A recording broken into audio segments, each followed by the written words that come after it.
Здравствуйте. У меня первый вопрос. Это очень Зимарочин единственный вопрос Евмяк. к господину Мирзояну. Պարոն На Միրզոյանին региональном саммите, на региональном Տարածաշրջանային սեմինարի ընթացքում Արևելյան Եվրոպայում ԵՄՏ սպաների հետ հանդիպման ժամանակ դուք ասացիք, որ անվտանգության գերություն ունեցող ճարտարապետությունը արդյունավետ չէ։ Արդյոք մենք պիտի Երևանից այդ հայտարարության ֆորում կամ վերաձևակերպում ԱՊՀ երկրների Ռուսաստանի հետ համագործակցության եւ հնարավոր է արդյոք որ Երևանը փնտրելու է նոր ռազմավարական գործընկերներ, օրինակ Եվրոպայում։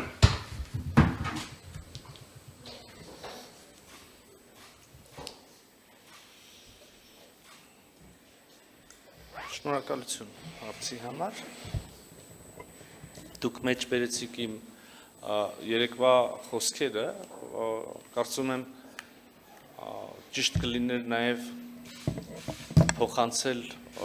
ամբողջական համատեքստը։ Ես իհարկե խոսում էի նախ եւ առաջ ընդհանրապես աշխարհում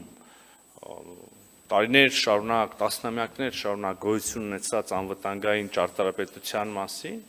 եւ այն մասին, որ վերջին տարիներում առհասարակ մի շարք տարածաշրջաններում այդ ճարտարապետությունը այդքան արդյունավետ չի աշխատում, բայց իհարկե նաև խոսում էի մեր մասին, չեմ ուզում ժխտել, մենք ինքներս մեր ոչ լավ փորձից տեսանք, որ այդ ճարտարապետությունը չի աշխատում, մենք ինքներս հարկադրված եղանք փորձել վերակազմավորել, վերաքննել կամ չգիտեմ, կատարելագործել այդ անվտանգության համակարգը եւ այդ գործընթացը շարունակական է,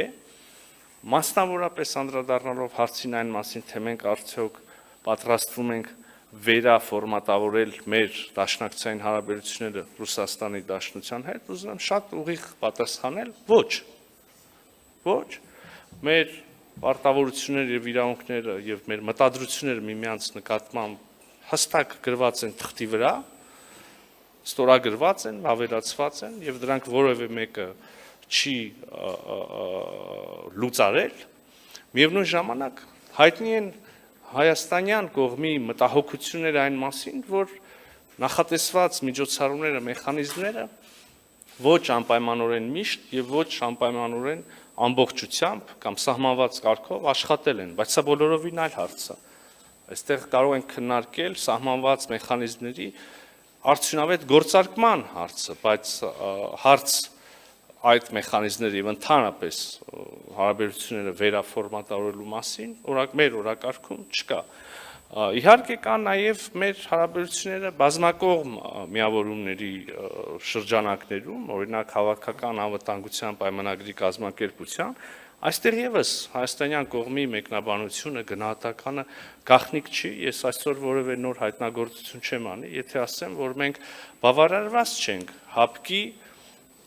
շատ կոնկրետ իրադարձություններին տված արձագանքով եւ հայտնի է նաեւ, որ մենք սառեցրել ենք մեր գործունեությունը այդ կազմակերպության շրջանակներում։ Այստեղ այս պահին գոնե ավելի հեռուն գնացող հետևություններ չի անի, բայց ուզում եմ արձանագրել նաեւ համաձայնվելով նախարար Լավրովի հետ, մեր քննարկումները շատ կառուցողական են, շարունակական են, այդ քննարկումները ունեն կոմպոնենտ խնդրահարույց հարցերի, ունեն կոմպոնենտ դրական դինամիկա ունեցող հարցերի, առողջ գործընկերային հարաբերություններ եւ առողջ գործընկերային քննարկումներ։